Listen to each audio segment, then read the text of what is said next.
Hello મિત્રો, આજે આપણે 11 જીવ વિજ્ઞાન પ્રકરણ નંબર 7 એમાં હવે પ્રાણી પેશી વિશે શીખીશું. આગળના પ્રકરણમાં આપણે વનસ્પતિ પેશી વિશે શીખી ગયા છીએ. પેશીની વ્યાખ્યા આપણે વનસ્પતિ વખતે જોઈ ગયા છીએ. સમાન ઉત્પત્તિ ધરાવતા, સમાન રચના ધરાવતા અને સમાન કાર્ય કરતા કોષોના સમૂહને પેશી કહે છે.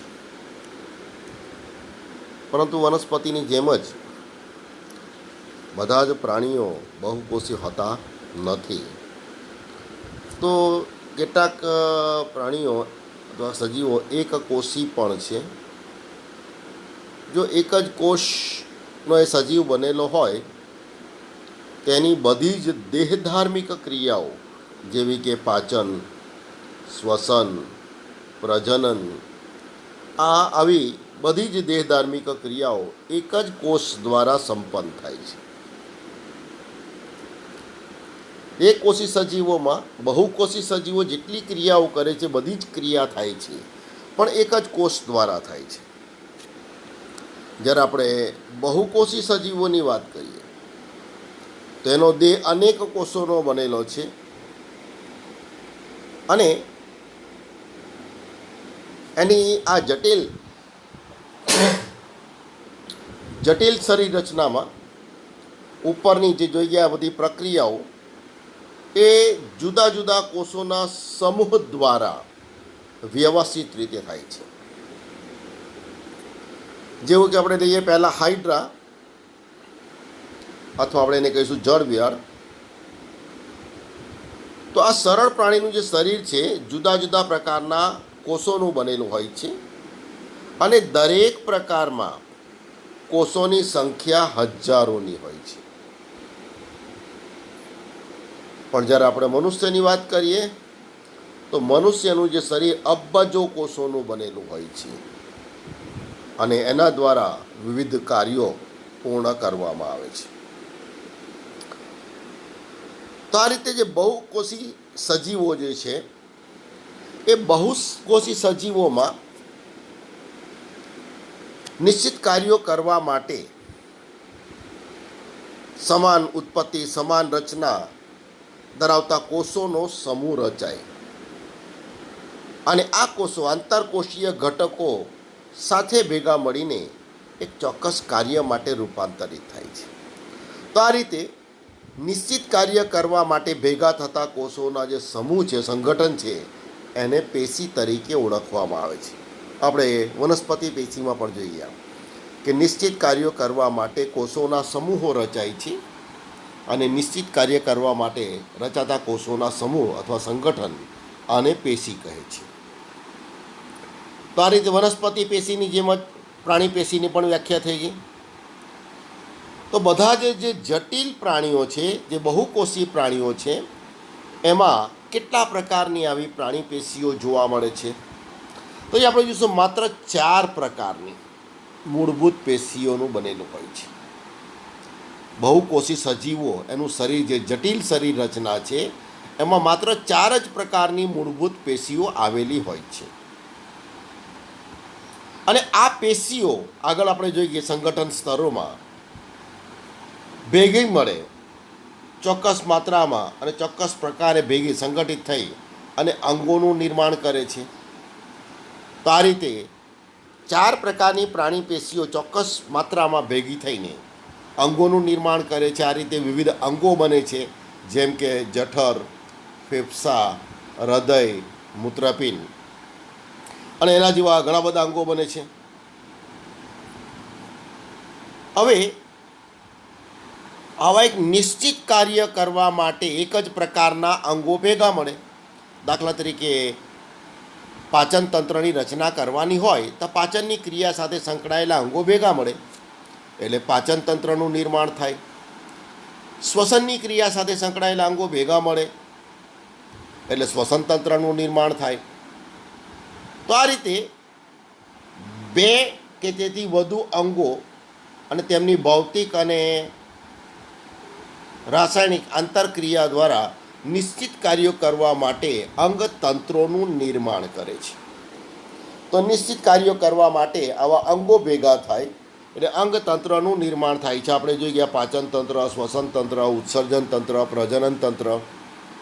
તો આ રીતે અંગોના સંગઠનથી અંગતંત્રોનું નિર્માણ થાય છે અને શરીરના વિવિધ અંગતંત્રો ભેગા મળીને એમાં બહુકોષી સજીવોમાં કાર્યો થાય છે. આ રીતે આપણે એને શ્રમ વિભાજન તરીકે ઓળખીશું. તો સમગ્ર શરીરની જૈવિક ક્રિયાઓ કોષો, પેશી, અંગો અને અંગતંત્રમાં શ્રમ વિભાજન દ્વારા, કાર્યની વહેંચણી દ્વારા પૂર્ણ થાય છે અને એ શરીરને જીવંત રાખવા માટે યોગ્ય યોગદાન પૂરું પાડે છે. આ રીતે બહુકોષી ઉચ્ચ કક્ષાના જટિલ જે પ્રાણીઓ છે એમાં નિશ્ચિત કાર્ય કરવા માટે પહેલાં કોષોના સમૂહ રચાય છે. તો નિશ્ચિત કાર્ય કરતા કોષોના સમૂહને પેશી કહેવાય. મૂળભૂત રીતે 4 પ્રાણી પેશીઓ બને છે. આ 4 પ્રાણી પેશીઓ જુદા જુદા પ્રમાણમાં ભેગી થાય એટલે વિવિધ અંગોનું નિર્માણ થાય છે અને સમાન કાર્ય કરવા માટે અંગો ભેગા મળે એટલે અંગતંત્રો એની રચના થાય છે અને બહુકોષી સજીવોના દેહમાં જુદા જુદા અંગો જુદા જુદા કાર્યો કરતા હોય છે. આ રીતે એમાં શ્રમ વિભાજન જોવા મળે છે. તો આ રીતે મૂળભૂત રીતે પ્રાણીઓમાં 4 પ્રાણી પેશી જોવા મળે છે. આ 4 પ્રાણી પેશીઓ કઈ અને પછી આપણે એક એક પ્રાણી પેશી વિશે વિગતવાર શીખીશું. તો અહીં આપણે લઈએ કોષોના કાર્યોને અનુલક્ષીને પ્રાણીઓમાં મુખ્યત્વે 4 પ્રકારની પ્રાણી પેશીઓ જોવા મળે છે. આગળ જોઈ ગયા.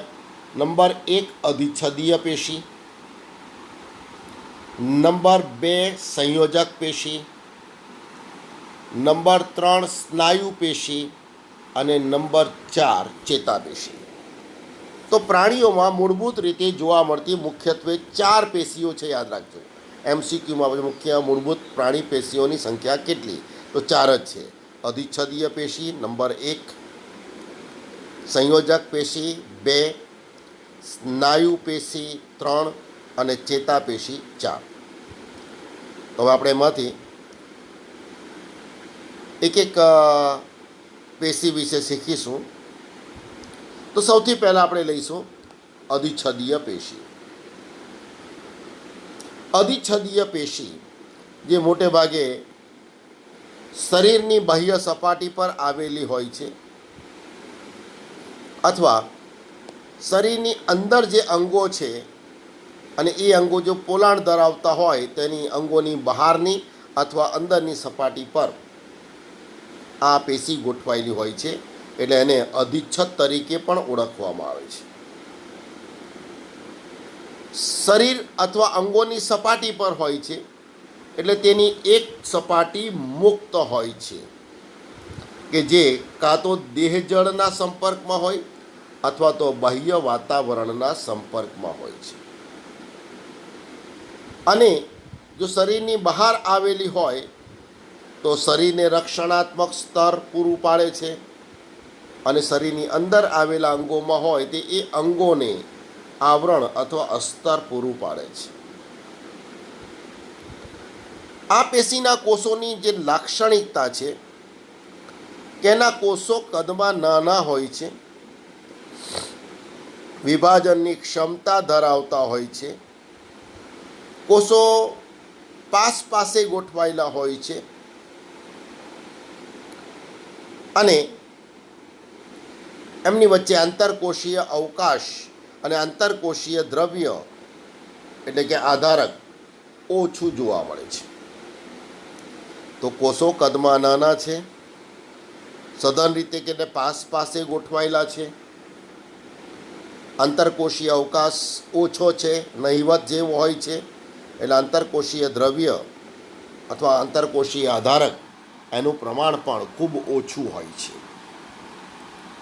મોટે ભાગે આ અધિચ્છદીય પેશીના જે કોષો છે એક પાતળી આધાર કલા પર ગોઠવાયેલા હોય છે અને આધાર કલા પર ગોઠવાયેલા કોષો કેટલા સ્તરોમાં ગોઠવાયેલા હોય છે તેના પરથી આ અધિચ્છદીય પેશી એના મુખ્ય બે પ્રકાર પડશે.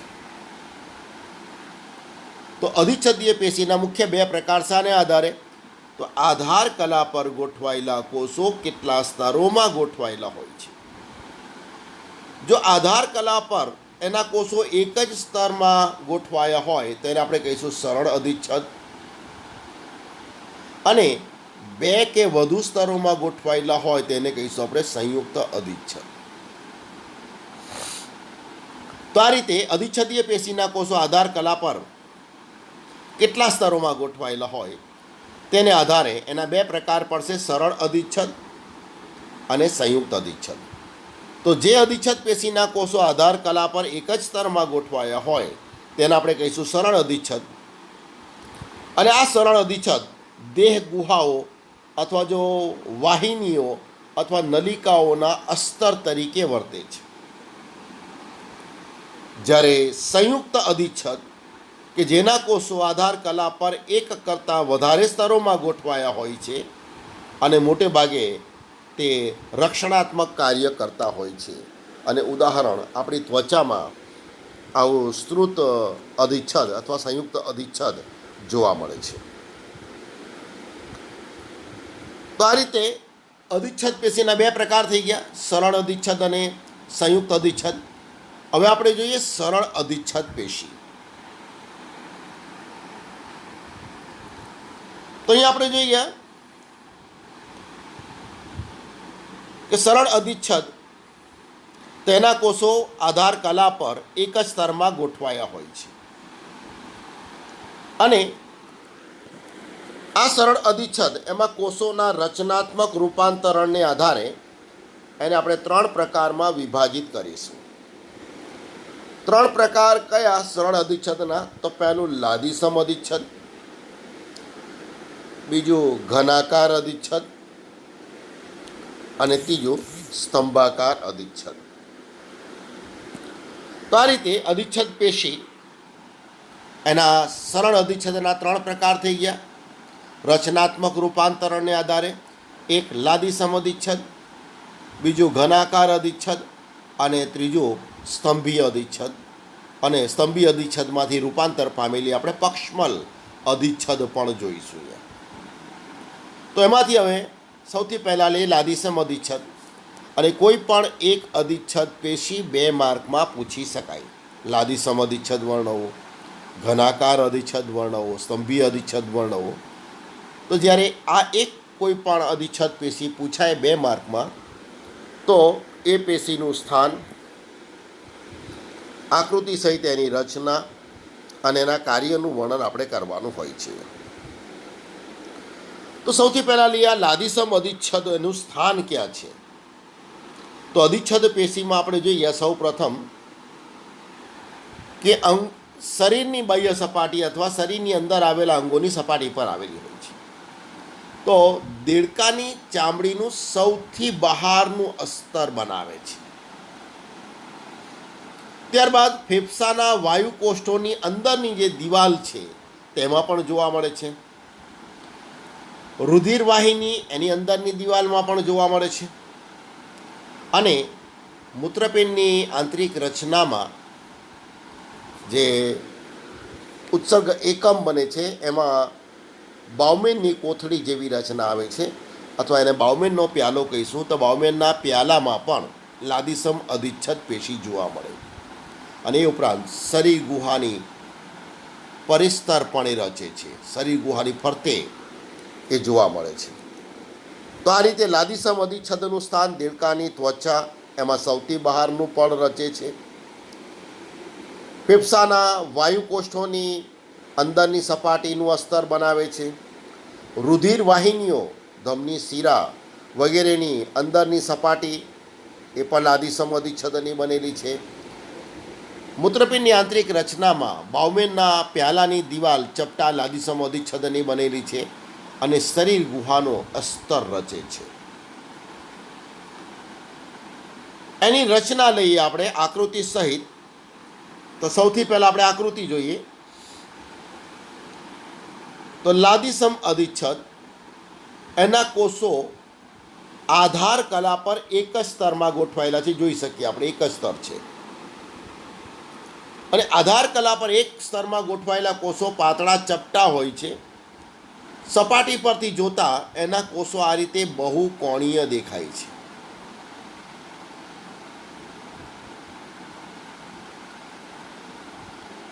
આ રીતે એના સપાટી પરથી એના કોષો બહુકોણીય દેખાય છે. અને મધ્યમાં સ્પષ્ટ અને મોટું કોષ કેન્દ્ર જોવા મળે છે. એટલે બહુકોણીય છે એટલે આંતરકોષીય અવકાશ અને આંતરકોષીય દ્રવ્ય નહિવત જેવું જોવા મળે હોતું નથી. એની જે દિવાલ છે એની દિવાલમાં સિમેન્ટ દ્રવ્ય જોવા મળે છે. અને આ સિમેન્ટ દ્રવ્યની મદદથી કોષો એકબીજાની સાથે લાદીની જેમ જકડાયેલા હોય છે. તો આ જે બતાવ્યું છે આપણે દિવાલમાં આવેલું સિમેન્ટ દ્રવ્ય. તો સિમેન્ટ દ્રવ્યથી કોષો લાદીની જેમ એકબીજા સાથે જકડાયેલા હોય છે અને લાદીની જેમ ગોઠવાયા હોય છે. એટલે આ અધિચ્છદને લાદીસમ અધિચ્છદ તરીકે ઓળખવામાં આવે. મધ્યમાં સ્પષ્ટ અને મોટું કોષ કેન્દ્ર છે. એટલે કોષનો વચ્ચેનો ભાગ ફૂલેલો હોય છે, જ્યારે એની કિનારી તરફનો ભાગ થોડોક સાંકડો હોય. એનું ઉત્તમ ઉદાહરણ જોવું હોય તો આપણે સ્નાયુઓ કે હાડકાને શેક કરવા માટે ગરમ પાણીની કોથળીનો ઉપયોગ કરીએ છીએ. રબરની કોથળી આવે છે અને એની અંદર જ્યારે ગરમ પાણી આપણે ભરી દઈએ તે કોથળીનો વચ્ચેનો ભાગ ફૂલી જાય છે અને કિનારી પરનો ભાગ એના કરતાં થોડોક ચપટો રહે છે. તો આ રીતે લાદીસમ અધિચ્છદના જે કોષો છે એ કિનારી પરથી સાંકડા અને વચ્ચે જે કોષ કેન્દ્ર છે એ ભાગમાંથી ઉપસેલા હોય છે. તો અહીંયા આપણે એનું વર્ણન જોઈએ. હવે લાદીસમ અધિચ્છદનું કોષો એકબીજા સાથે લાદીની જેમ ગોઠવાયેલા હોય છે. દિવાલમાં સિમેન્ટ દ્રવ્ય હોય છે જેની મદદથી એ જોડાયેલા હોય છે. લગભગ ષટકોણ એટલે બહુકોણીય આકારના હોય છે. મધ્યમાં સ્પષ્ટ કોષ કેન્દ્ર ધરાવે છે. કિનારી પરથી સાંકડા અને વચ્ચેથી ઉપસેલા હોય છે. તો આ એની રચના થઈ ગઈ. આપણે આકૃતિ જોઈ ગયા તેના પરથી. હવે શું કાર્ય કરે છે આ પેશી? તો આ પેશી મોટે ભાગે સપાટી પર આવેલી છે. તેનું જે મુખ્ય કાર્ય છે અંદર આવેલી પેશીઓનું રક્ષણ કરવાનું. અંદર આવેલી પેશીઓનું રક્ષણ કરવાનું. અને એનું બીજું કાર્ય છે પ્રસરણ અને ગાળણની ક્રિયા સાથે પણ સંકળાયેલું છે. આગળના અભ્યાસક્રમમાં મૂત્રપેનની આંતરિક રચનામાં જ્યારે આપણે માલ્પિધિયન કાય વિશે શીખીશું ત્યારે બાઉમેનના પ્યાલા સાથે રુધિર કેશિકા ગુચ્છ પણ સંકળાયેલું હોય છે. અને દબાણ હેઠળ જ્યારે ગાળણની ક્રિયા થાય છે તો રુધિર કેશિકા ગુચ્છમાંથી કેટલાક દ્રવ્યો ગળાઈને બાઉમેનના પ્યાલામાંથી મૂત્રપિંડ નલિકામાં આવે છે. તો આ રીતે પ્રસરણ અને ગાળણની ક્રિયા સાથે આ લાદીસમ અધિચ્છદ સંકળાયેલું છે. તો આ થઈ ગયું લાદીસમ અધિચ્છદ. એનું સ્થાન, રચના અને કાર્ય એનો આપણે ઉલ્લેખ કરવાનો છે. હવે આપણે લઈએ બીજો અધિચ્છદ, સ્તંભીય અધિચ્છદ. તો સ્તંભીય અધિચ્છદ મોટે ભાગે અન્નમાર્ગની દિવાલ એમાં જોવા મળે છે, જેવી કે જઠર, આંતરડું એની રચનામાં જોવા મળે છે. તો એમાં સ્તંભીય અધિચ્છદ એની આકૃતિ આપણે જોઈએ. તેના કોષો આધાર કલા પર એક જ સ્તરમાં ગોઠવાયેલા છે. અને આધાર કલા પર ગોઠવાયેલા જે કોષ છે, દાખલા તરીકે અહીંયા બતાવવા આધાર કલા, એના પર ગોઠવાયેલો કોષ તો આ રીતે જોવા મળશે.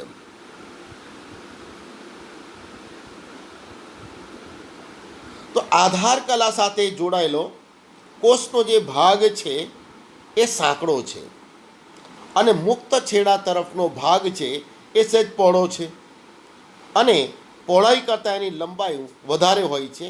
લાંબા સ્તંભ જેવા દેખાય છે એટલે સ્તંભીય અધિચ્છદ કહેવાય. અને એની અંદર આ સાંકડા ભાગમાં એક એક કોષ કેન્દ્ર આવેલું હોય છે. અને કિનારી પરથી ઉપરથી જોઈએ, આપણે અહીંથી જોઈએ તેના કોષો બહુકોણીય આકારના દેખાય છે. તો આ રીતે એના કોષો લાંબા પાતળા અને આધાર કલા પર એક સ્તરથી ગોઠવાયેલા છે. તલસ ભાગ સાંકડો છે અને એમાં કોષ કેન્દ્ર આવેલું હોય છે અને મુક્ત સપાટી રસાંકુરો ધરાવે છે, કારણ કે અન્ન માર્ગની અંદર પચેલા પદાર્થનું શોષણ પણ કરવાનું હોય છે. એ ઉપરાંત આપણે જોઈએ અંદરની તરફના છેડા સાંકડા એટલે કે આધાર કલા તરફના અને મુક્ત છેડા પહોળા અને બહુકોણીય સપાટી પરથી દેખાય છે.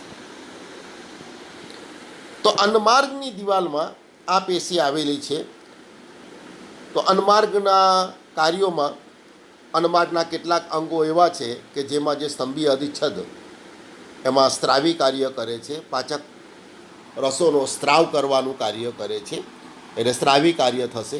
અને જો આંતરડું હોય તો એની અંદર આ સ્તંભીય અધિચ્છદના કોષો પચેલા પદાર્થના શોષણનું પણ કાર્ય કરે છે. તેનું જે કાર્ય છે એ શોષણ, સ્ત્રાવ અને અભિશોષણનું છે. બરાબર છે. તો આ રીતે સ્તંભીય અધિચ્છદ થઈ ગયું. એના પછી આપણે લઈએ ત્રીજું, તો ઘનાકાર અધિચ્છદ. આ ઘનાકાર અધિચ્છદ છે એ પણ આધાર કલા પર એક જ સ્તરમાં ગોઠવાયેલું હોય છે, પણ આ કોષોમાં લંબાઈ, પહોળાઈ અને જાડાઈમાં સરખા હોય છે, એટલે ઘન આકારના દેખાય છે, એટલે ઘનાકાર કોષોનું બનેલું હોય છે. તેમાં પણ મધ્યમાં સ્પષ્ટ અને મોટું કોષ કેન્દ્ર ધરાવે છે અને આ પેશીના કોષો એની સપાટી પર મુક્ત છેડે રસાંકુરો ધરાવે છે. દાખલા તરીકે આપણે લઈએ મૂત્રપિંડ નલિકાની અંદર મોટી નલિકાઓની દિવાલમાં ઘનાકાર અધિચ્છદ જોવા મળે છે. તેનું સ્થાન આપણે લઈએ સામાન્ય ગ્રંથિ અથવા નલિકાઓમાં. મૂત્રપિંડમાં જે મૂત્રપિંડ નલિકા છે એના નલિકાકાર ભાગોમાં જોવા મળે છે. અંડપિંડ, શુક્રોત્પાદક નલિકાઓ જે શુક્રપિંડમાં જોવા મળે અને એનું જનન અધિચ્છદ રચે છે.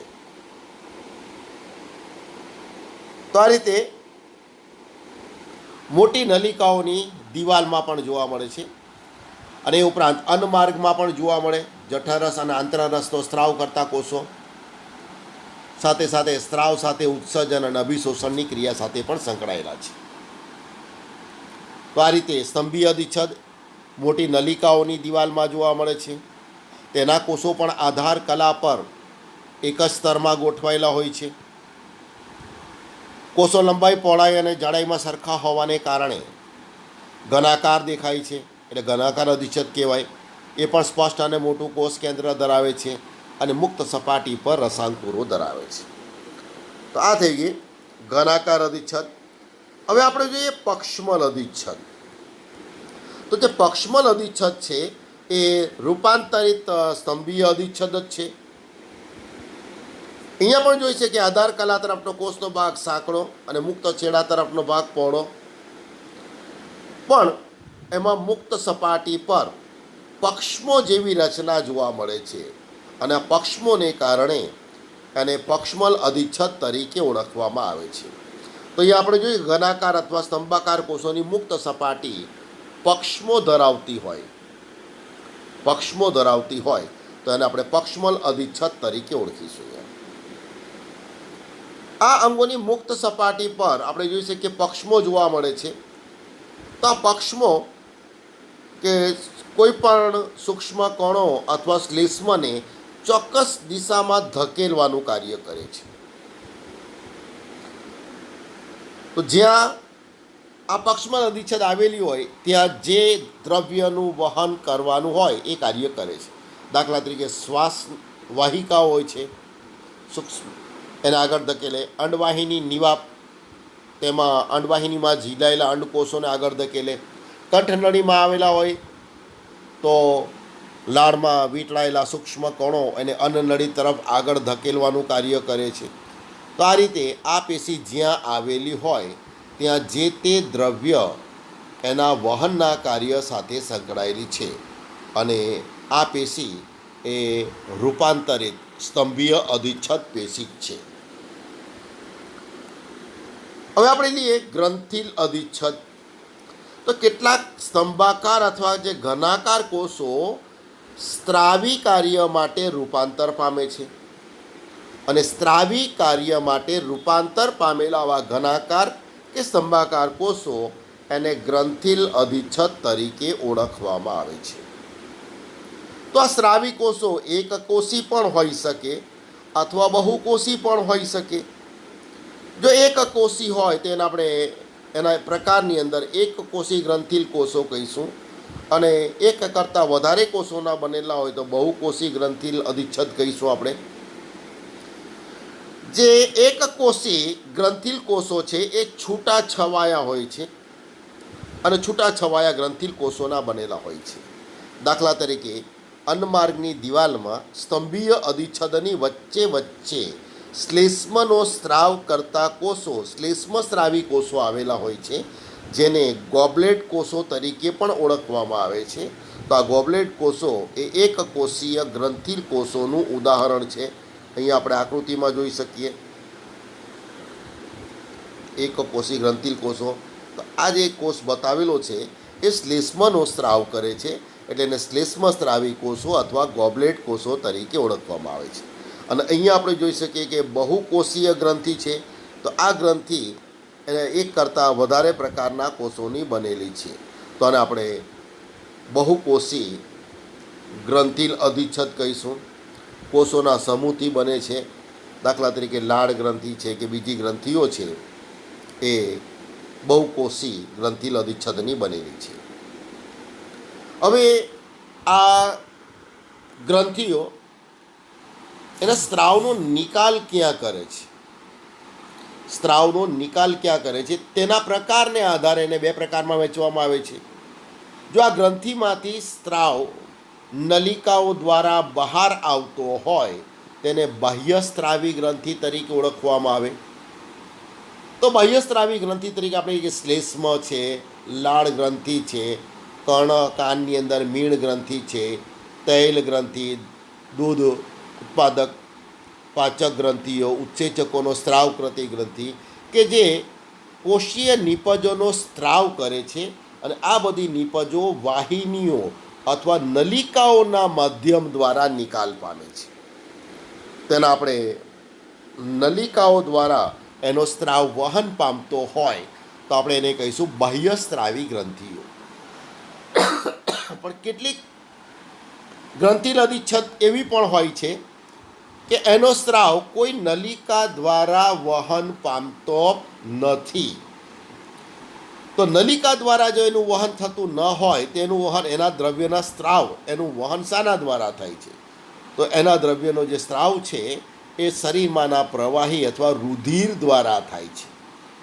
એમાંનો સ્ત્રાવ વાહિનીઓ દ્વારા વહન પામતા નથી, પણ આવા નિપજોને અંતઃસ્ત્રાવો કહે છે. અને આવી ગ્રંથિઓ પોતાનો સ્ત્રાવ સીધા તરલમાં સ્ત્રવિત થાય છે. તરલ એટલે શરીરમાંનું પ્રવાહી, જેને આપણે કહીશું રુધિર.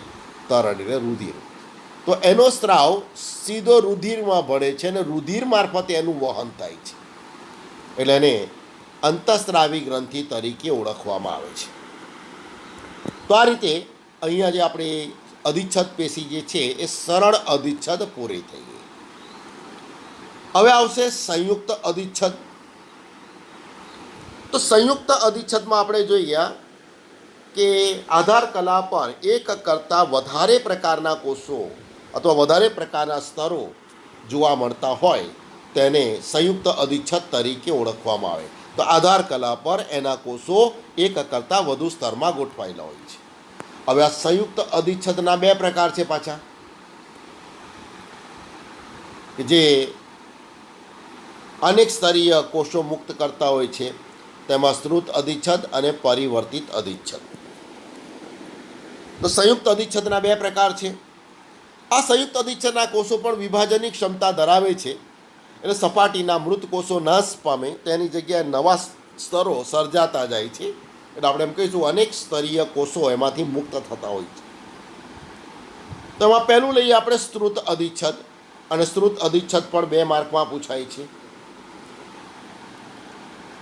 તો આ શ્રુત અધિચ્છદ દેડકાની ત્વચાની બાહ્ય સપાટી પર આવેલી હોય છે. અને એની બહાર પાછું લાદીસમ હોય છે.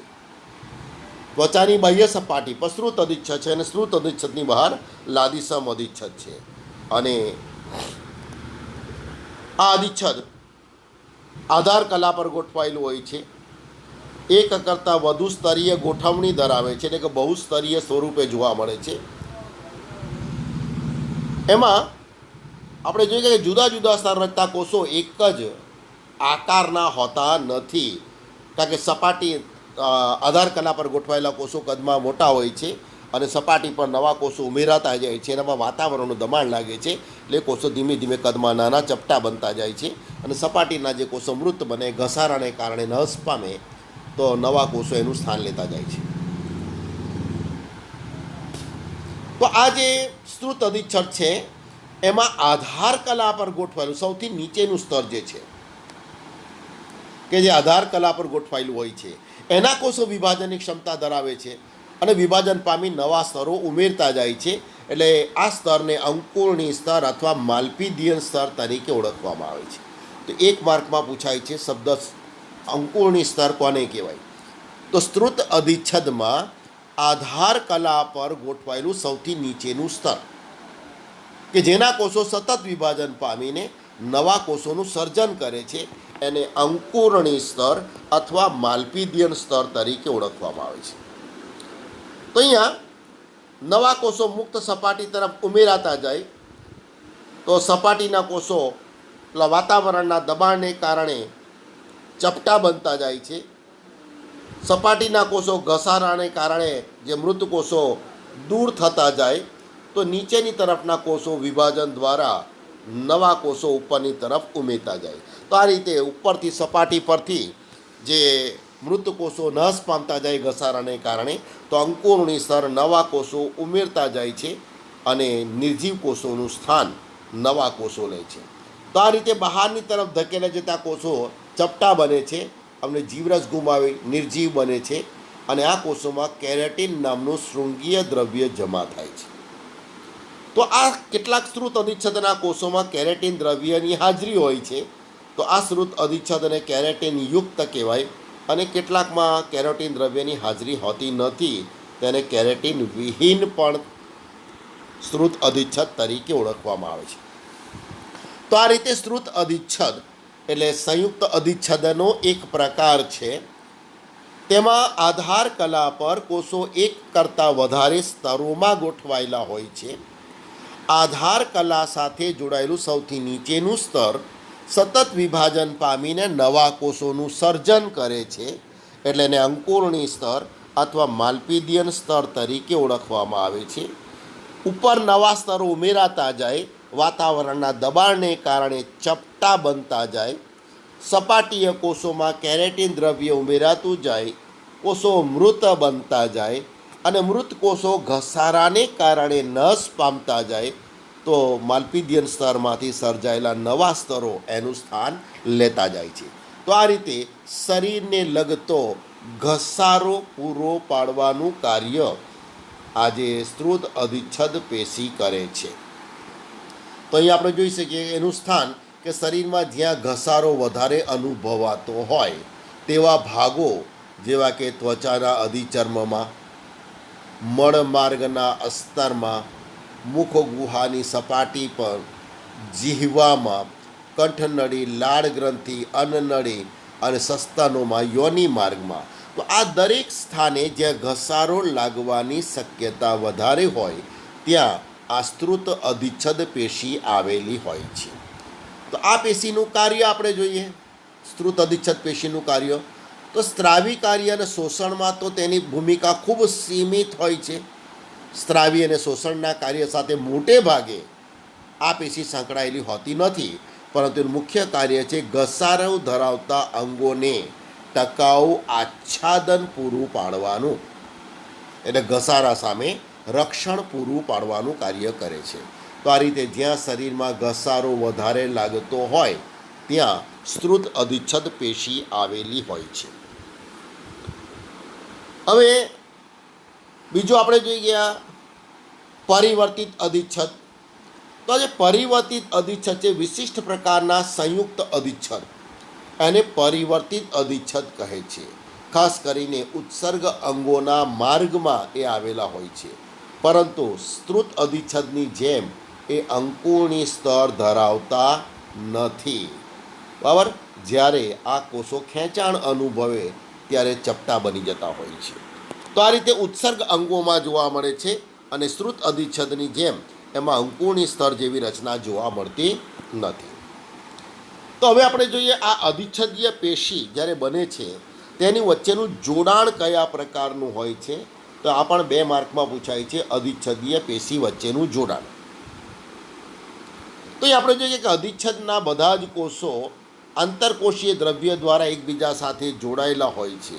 પણ આપણે જોઈએ કે અહીંયા આંતરકોષીય દ્રવ્યનું પ્રમાણ ખૂબ ઓછું હોય, નહિવત હોય છે. તો લગભગ બધી જ પ્રાણી પેશીમાં વિશિષ્ટ જોડાણ કોષોને બંધાણી અને કાર્યકારી જોડાણ પૂરું પાડે છે. તો આ 3 પ્રકારના જોડાણો જોવા મળે છે. કેટલા પ્રકારના? 3 પ્રકારના કોષીય જોડાણ જોવા મળે છે, જે અધિચ્છદીય પેશીમાં પણ જોવા મળે છે અને અન્ય પેશીઓમાં પણ જોવા મળે છે. તો આ 3 પ્રકારના જોડાણ કયા? તો ચુસ્ત અથવા દ્રઢ જોડાણ, અભિલગ્ન જોડાણ અને પૂરક અથવા તો અવકાશી જોડાણ. 3 જોડાણ વિશે આપણે જોઈએ. તો પહેલું આપણે જોઈએ દ્રઢ જોડાણ. તો દ્રઢ જોડાણ, દ્રઢ એટલે મજબૂત. કોષો એકબીજા સાથે ખૂબ નજીક જોડાયેલા હોય છે અને કોષો એવી રીતે જોડાયેલા હોય છે કે એમાંથી કોઈ પણ દ્રવ્યને બહાર સરળતાથી નીકળવા દેતા નથી. તેનું કાર્ય પદાર્થોને પેશીમાંથી બહાર નીકળતા અટકાવવાનું કાર્ય કરે છે. દ્રઢ મજબૂત રીતે જોડાયેલા હોય છે એટલે કોઈ પણ દ્રવ્યોને પેશીમાંથી બહાર નીકળતા અટકાવવાનું કાર્ય કરે છે. બીજું છે અભિલગ્ન જોડાણ, કે જે પાસેના કોષોને એકબીજા સાથે જોડવાનું કાર્ય કરે છે. પાસેના કોષોને એકબીજા સાથે જોડવાનું કાર્ય કરે છે. અને ત્રીજું છે અવકાશી જોડાણ, કે જે કોષોના કોષીય દ્રવ્યને એકબીજા સાથે જોડે છે. આપણે જે કે પાસેના કોષો કોષરસ તંતુ દ્વારા એકબીજા સાથે જોડાયેલા હોય અને આ કોષરસ તંતુ વહન ચેનલો રચે છે. તો પાસેના કોષીય દ્રવ્યોને એકબીજા સાથે જોડવાનું કાર્ય કરે છે અવકાશી જોડાણ, કે જે આયનો અને બીજા નાના અણુઓ એને બૃહદ અણુઓ એનું સ્થળાંતર એના માટે અનુકૂળતા પૂરી પાડે. તો આયનો, નાના કદના અણુઓ, બૃહદ અણુઓ એને સ્થળાંતર માટે અનુકૂળતા પૂરી પાડવાનું કાર્ય કરે છે અવકાશી જોડાણ. તો આ રીતે અધિચ્છદીય પેશી વચ્ચેનું જે જોડાણ છે 3 પ્રકારના જોડાણ થઈ ગયા. દ્રઢ જોડાણ, કે આવા જોડાણમાં કોષો એકબીજાની ખૂબ નજીક ગોઠવાયેલા હોય છે અને કોઈ પણ પેશીમાંથી કોઈ પણ દ્રવ્યને બહાર નીકળતા અટકાવવાનું કાર્ય કરે છે. બીજું અભિલગ્ન જોડાણ, પાસેના કોષોને એકબીજા સાથે જોડવાનું કાર્ય કરે છે. અને અવકાશી જોડાણ તો પાસેના જે કોષો છે એના કોષીય દ્રવ્યને એકબીજા સાથે જોડવાનું કાર્ય કરે. અને આપણે જોઈ ગયા તેમ પાસેના કોષોનો કોષરસ કોષીય તંતુ વડે જોડાયેલું હોય અને એના દ્વારા આયનો, નાના અણુઓ અને કેટલાક બૃહદ અણુઓ એના સ્થળાંતર માટે એ અનુકૂળતા પૂરી પાડે છે. તો આ થઈ ગઈ અધિચ્છદીય પેશી, પહેલી પ્રાણી પેશી અહીંયા આપણે પૂરી થઈ ગઈ. તો આમાંથી સરળ અધિચ્છદ પેશી વર્ણવો. 4 માર્કમાં પ્રશ્ન પૂછાય તો તેમાં લાદીસમ અધિચ્છદ, ઘનાકાર અધિચ્છદ અને સ્તંભીય અધિચ્છદ વિશે લખવાનું છે. સાથે સાથે રૂપાંતરિત સ્તંભીય અધિચ્છદ એટલે પક્ષમલ અધિચ્છદનું પણ વર્ણન કરવાનું છે.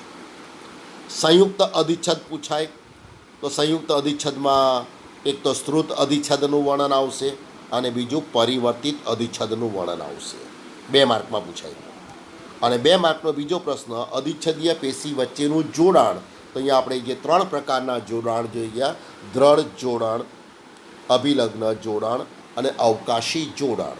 તો આ રીતે આમાંથી પ્રશ્ન પૂછાય તે રીતે આપણે એટલા ભાગનું વર્ણન કરવાનું છે. અને સરળ અધિચ્છદમાં જે આપણે જોઈ ગયા લાદીસમ અધિચ્છદ, ઘનાકાર અધિચ્છદ, સ્તંભીય અધિચ્છદ, પક્ષમલ અધિચ્છદ. તો 2 માર્કમાં કોઈ પણ એક અધિચ્છદીય પેશી પણ પૂછી શકાય છે.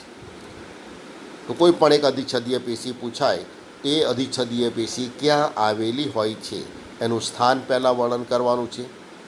બીજું એના આકૃતિ સહિત રચનાકીય મુદ્દા લખવાના છે અને ત્રીજું એ પેશીનું કાર્ય લખવાનું છે. સ્થાન, રચના અને કાર્ય આકૃતિ સહિત લખવાના છે. Thank you all.